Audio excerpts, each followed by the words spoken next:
Well, this episode's a little bit different because I'm not on my bike. I am driving in a car. Sort of driving. I'm stuck in traffic. It's still very gray and nasty in Dallas, which sucks. I will ride my bike later today, though. I had a thought that I wanted to share, and maybe you can relate. So I don't know if you've ever had to... It's a little on the maybe TMI, like I don't want to hear this side, maybe, for the squeamish. I don't know if you've ever had to use a public restroom, but I did the other day at Barnes & Noble, which, Barnes & Noble, probably the best place you could possibly use a public restroom. And this wasn't just for a quick visit either.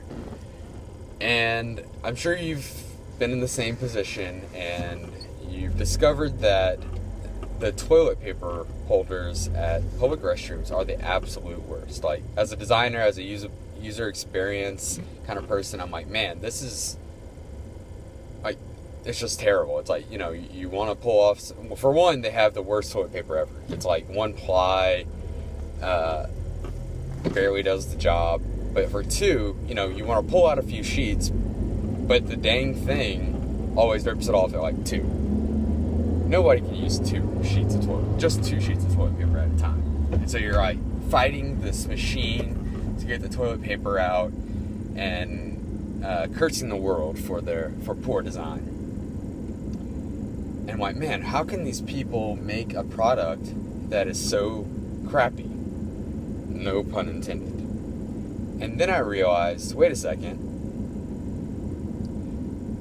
the product company isn't actually making these toilet paper holders for us, the end user. They're making it for their customer, which is the business running the store. And it's slanted in their favor for two reasons. One, they're either, I believe they're either designed like this, or it's just unbelievably coincidental that they're so difficult to use and provide such little output of toilet paper. But because that they provide so little and it is really difficult to use, I bet that saves businesses a lot of money in wasted toilet paper. So that's my thought behind it, is that toilet paper holder design companies actually build their products to be difficult to use because the end user, us, will use less toilet paper and save businesses a lot of money that way. Is that true? I don't know. I could probably look it up.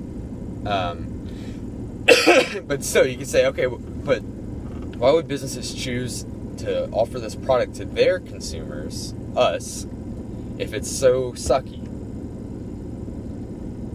And the answer is because it doesn't matter if it's good or bad or sucky. When you're in the bathroom and you're in that moment, you'll do anything to get that toilet paper out.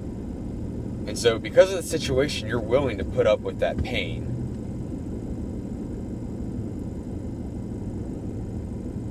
That time repeatedly, no matter how difficult it is. It is painful to use. It is frustrating in the moment, but it's a necessity. And so toilet paper roll designers and businesses that purchase those horrible toilet paper rolls can afford to do so, to offer a poor experience to the end user to save the businesses money. How does that relate to your product or your website or your personal company? I don't completely know, but you can probably figure out a way that the same concept works. Probably not selling toilet paper or toilet paper roll holders, but I'll have to think about it a little bit more of how this could influence the way my business, Spacetime, makes decisions. Like, is there something that purposely we want to make more difficult for our customers or potential customers because it saves us in some time or money or value. I don't know. I'll think about it more. You think about it too. Let me know if you come up with any thoughts. Peace.